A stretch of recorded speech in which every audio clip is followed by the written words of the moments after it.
often various kinds of evil deeds. All kinds of sins come from those who are called godless.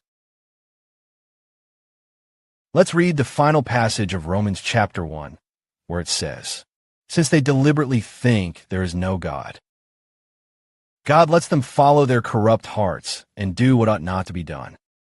They are filled with all kinds of unrighteousness, greed and evil thoughts, being full of jealousy and murder, quarrels and deceit, malicious gossip and slander, defaming others and hating God, insulting others and being conceited, committing wicked deeds, disobeying parents, being foolish and ignorant, breaking promises, lacking familial affection, and having no compassion, even though they clearly know that those who do these things, God has judged them worthy of death.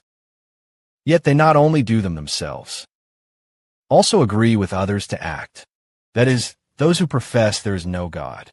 All evil originates from those who are godless. Once someone says there is no God, that person, when doing evil, believes he will not be punished, because there is a God who does not mete out retribution.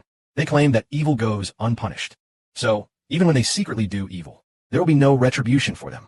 Thus, all kinds of wicked deeds come from those who are called godless, because they believe the Heavenly Father will not take revenge, and that God will not punish, since they believe there is no God, and therefore naturally assume there is a God who does not punish. But in the end, they will suffer the retribution they deserve. At that time, all those without God were doing evil. Brothers and sisters, read the book of Exodus. There was a king, namely Pharaoh, who said there is no God, and did not know God. When Moses came before Pharaoh and said, "Thus says Yahweh, the God of the Hebrews, let my people go from Egypt, so that they may serve me." At that time, Pharaoh replied, Pharaoh did not know the Lord, and said, "Who is the Lord?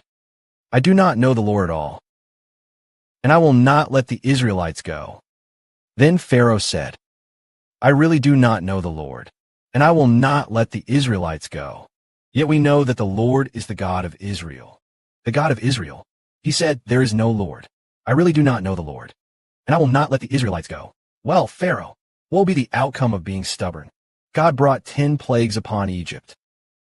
And at that time the Egyptian Pharaoh might have wondered about the Lord. For at that time, God said, "When I extend my hand to strike Egypt, while I am striking Egypt, the Egyptians will know that I am the Lord." But Pharaoh said, "I do not know the Lord, and I will not let the Israelites go." Pharaoh of Egypt declared that he did not know the Lord. So after God struck Egypt with the 10 plagues, the firstborn of Egypt was killed, including Pharaoh's firstborn. Those destined to succeed Pharaoh were put to death. When even the firstborn sons of the new Pharaoh were killed, the Egyptian Pharaoh, whether he knew the Lord or not, God said that then he would know that I am the Lord. Well, Pharaoh said, "There is no Lord."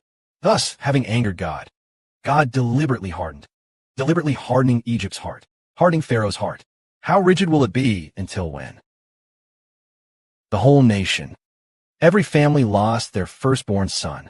And moreover, after the livestock born on the head had died. The Israelites then dramatically left Egypt. But in the end, God still hardened Pharaoh's heart. Pharaoh is tough. His army chased after the Israelites. They believed they could catch the Israelites, to slaughter the Israelites. When they reached the Red Sea, God parted the Red Sea, and then the Israelites crossed over.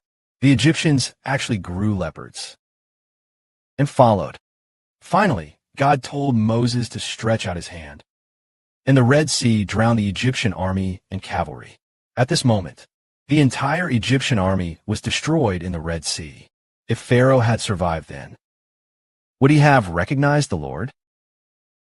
At that time, he could no longer say, "I don't know the Lord." He lost his firstborn, lost the entire Egyptian army, also experienced the 10 plagues of Egypt. He came to know the Lord.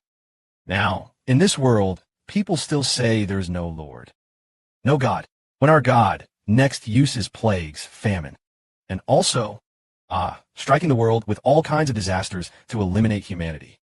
Eliminate humanity. The time to eradicate the satanic world. Let's see if they still say there's no God. Glory be to God. Amen.